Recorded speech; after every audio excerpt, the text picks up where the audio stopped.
നമസ്കാരം, കലാകൗമുദി ഓൺലൈനിലേക്ക് സ്വാഗതം.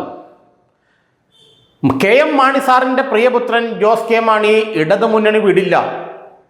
2026 തിരഞ്ഞെടുപ്പ് വരെ താൻ ഇടതുമുന്നണിയോടൊപ്പം അടിയുറച്ചു നിൽക്കുമെന്ന് ജോസ് കെ മാണി പിണറായി വിജയന് ഉറപ്പു നൽകി. നിലമ്പൂർ നിലമ്പൂർ ഉപതെരഞ്ഞെടുപ്പിൻ്റെ ഫലം ഇടതുമുന്നണിക്കും CPM-നും എതിരായാൽ ഒരുപക്ഷെ ജോസ് കെ മാണി ഇടതുമുന്നണി വിട്ട് UDF എത്തുമെന്നുള്ള വ്യാപകമായ പ്രചരണം ഇപ്പോൾ നടക്കുന്നുണ്ട്. പ്രത്യേകിച്ച് ക്രൈസ്തവ കേന്ദ്രങ്ങളിൽ നടക്കുന്നുണ്ട്. കത്തോലിക്ക സഭാ മേലധ്യക്ഷന്മാർ ജോസ് കെ മാണിയെ എന്ത് വില കൊടുത്തും UDF എത്തിക്കാൻ പ്രതിജ്ഞയെടുത്ത് നടക്കുകയാണ്. KPCC അധ്യക്ഷനായി എത്തിയ സണ്ണി ജോസഫും അക്കാര്യത്തിൽ കത്തോലിക്ക സഭാ മേലധ്യക്ഷന്മാർക്ക് പിന്തുണ നൽകുന്നുണ്ട്. സണ്ണി ജോസഫ് 2-3 തവണ ജോസ് കെ മാണിയുമായി ബന്ധപ്പെടാൻ ശ്രമിച്ചു. ഇക്കാര്യത്തിലെങ്കിലും ജോസ് കെ മാണി അതിന് അനുകൂലമായി പ്രതികരിച്ചില്ലത്രേ. അതുകൊണ്ടാണ് ആ നീക്കങ്ങൾ പാളിപ്പോയത്. 2026 നിയമസഭാ തിരഞ്ഞെടുപ്പിന് മുമ്പ് ജോസ് കെ മാണിയെ UDF എത്തിച്ചാൽ അത് ഇടതുമുന്നണിക്കും പിണറായിക്കും മേലുള്ള കോൺഗ്രസിൻ്റെയും UDF-ൻ്റെയും വലിയൊരു മേൽക്കൈ ആയിരിക്കുമെന്നാണ് അവർ വിശ്വസിക്കുന്നത്.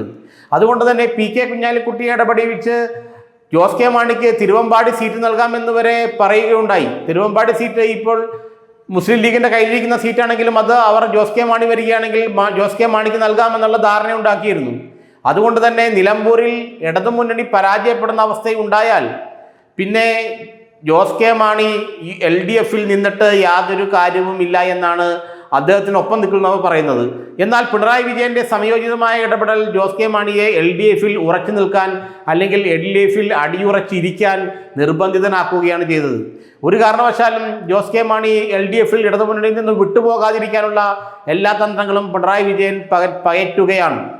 നിലമ്പൂർ ഉപതെരഞ്ഞെടുപ്പിൽ കോൺഗ്രസിന് നേട്ടമുണ്ടായാൽ ക്രൈസ്തവ വോട്ടുകൾ കോൺഗ്രസിലേക്കും UDF വരുന്ന തെരഞ്ഞെടുപ്പിൽ ഒഴുകുമെന്നാണ് പിണറായി വിജയനും CPM-ഉം വിശ്വസിക്കുന്നത്.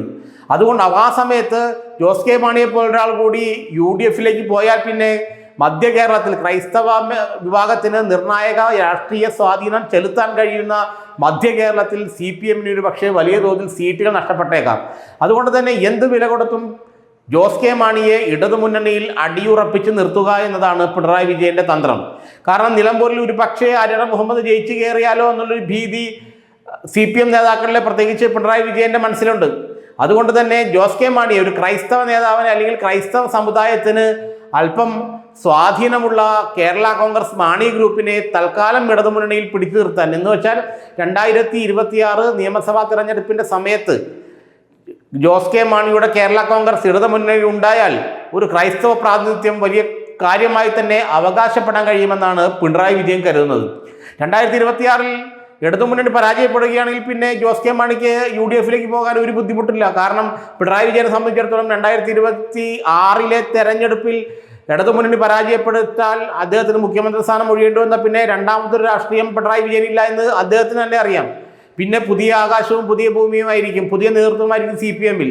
അത് പിണറായിയുടെ തലവേദന അല്ലാത്ത കൊണ്ട് 2026 നിയമസഭാ തിരഞ്ഞെടുപ്പ് വരെ ജോസ് കെ മാണിയെ ഒരു ക്രൈസ്തവ മുൻതൂക്കമുള്ള ക്രൈസ്തവ പ്രാതിനിധ്യമുള്ള ജോസ് കെ മാണിയുടെ പാർട്ടിയെ ഇടതുമുന്നണിയിൽ പിടിച്ചു നിർത്താൻ എല്ലാ പരിശ്രമങ്ങളും നടത്തിയാണ് പിണറായി വിജയൻ.